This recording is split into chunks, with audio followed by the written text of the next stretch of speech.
I'd like to talk about weather and co-creating.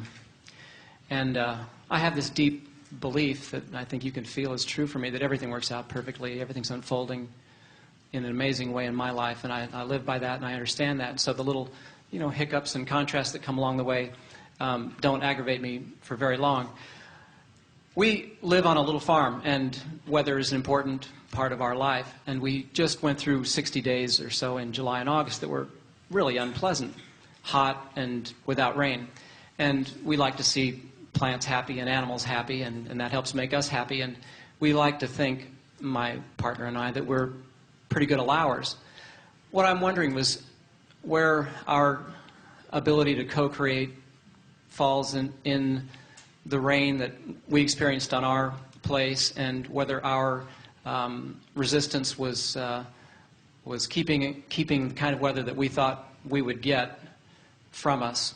And then when we did get a break in the weather, and it eventually turned incredibly beautiful, was that how important were we in what part did we play in that eventually happening? Well, you're really talking about something that we like to talk about all the time, which is it better or possible for me to contemplate something that I desire and hold myself in vibrational alignment with it and thereby create it, or am I one who just observes what is and has to adjust to it? And we say, in all cases, you're the creator of your experience. So in this environment that we talk about, that is this perfectly balanced environment where there are enough components of all things that anything that you want can be created, we cannot put weather outside of that. Right. In other words, in the same way that there are enough of you that are wanting enough different things, that any of you, if you have the ability to identify a desire for it, this platform in which you are living has the ability to deliver to you the means to achieve it. Weather falls within that also. So we would say to you that yes to both of your questions. Yes, that here's an easier and more comfortable way for you to receive this. Most people don't think very much, very often, about things that are important to them until contrast shows them the opposite of it. And so sometimes, in other words, most people talk about wanting wellness more from the standpoint of being a little less well than they do from their place of utter vitality. And most people talk more about wanting rain from the place of drought. And so it is a rather normal thing that the conditions that you are living would then spur your desire. And sometimes, in fact, it's true of almost everyone, that what you are living, what manifests, gets your attention, and then you perpetuate what is a little longer while you complain about it and worry about it and focus upon it and beat the drum of it and continue the vibration of it. And in most cases, you don't need to, but in most cases, you do that for a little while before your true desire or determination is focused. And then once it gets big enough or bad enough that you decide that you're going to do something about it and begin focusing upon it, sometimes you've gone too far into the other vibration, and now it takes some bridging, as we talked about at the beginning of this day. You just can't get from drought to rain overnight because you've been beating the drum of drought for a while. And so then it takes a little bit of time for you to soothe yourself into it, and when you do, it breaks for you. And that happened? Yes. The question that comes to many is, but what part did I play and what part did my neighbors play? And Esther loves it when in Texas droughts there is an isolated rainstorm over Bernie, Texas. In other words, she'll hear it on the news and it always makes her laugh. And it usually comes following a $1,000 water bill. In other words, they'll get a big water bill and it will be very annoying to Esther, and then she will beat the drum of how outrageous it is that they're charging that much for water, and how even though there is no real drought, they still are not lowering the restrictions, and she'll stew on that for a little while, and she has to get over that before she can then allow herself to be the focal point that, you see, everything, you are the creator of your life experience, and you have creative control in all areas of your life experience.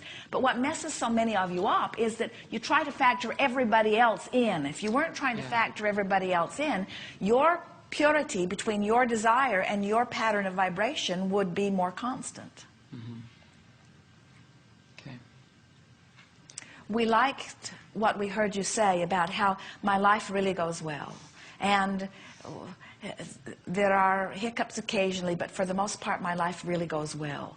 And when you wrap that feeling around your farm and you look at the broader view and you acknowledge that even though some animals may have been thirstier or some trees may have been thirstier, that it all always works out and all really is well. In that attitude of all really is well, you create an environment of well-being. And weather patterns, literally, we're going to speak it for anyone to repeat it who desires, weather patterns literally evolve around the mass consciousness of those who perceive them. Well, yeah, I feel like we have that influence, and I'm frustrated that I can't tell exactly where my vibration is. If I feel like I have the ability to have a pure vibration about that, but I can't really put my finger on it, and yet it didn't rain, so the manifestation told me I wasn't quite where I wanted to be. You can do that in a easier way by stepping into a broader place, rather than being specifically focused upon wanting the well-being that you call rain. Just focus upon the well-being that exists. That's a softer place. Okay. Esther discovered, as she worked with this diligently a few years ago when she was in Texas more of the time and they were experiencing drought there, and Esther discovered that even though she was sitting on her porch wanting rain, she was wanting it so severely from the place of not having it that her vibration was very far apart from that which would attract rain. I see. And so when she finally relaxed into the idea of what the rain feels like and actually started smelling the rain even though it wasn't raining, and started feeling the humidity even though the air was very dry, and started basking in the deliciousness of the softened earth and the watered landscape. As she relaxed into that, the rain began almost immediately. And so, and many would say, well, why would one think that they have that sort of power of influence? And we say, all have it. You all have the power to direct the well-being that is meant for you right to the spot where you stand. You have the power to do that. It used to be that we'd finish a hay field, which takes 2 or 3 days, and almost to the minute we'd finish the hay field, we'd getting the hay in, it would rain. And it was uncanny. I mean, that happened a lot of times back in the old farm. And it waited for you to do what you needed to do before it began to rain. And when, yes. And now we're a little more dependent upon it, and I feel like, no. Is it worthwhile talking a little bit about like this whole area that, I mean, what was it that finally released it?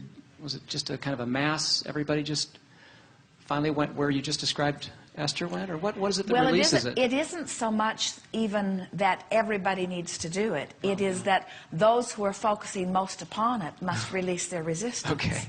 There are Look the other way, at least. There are a lot of people that are not focused very much about it.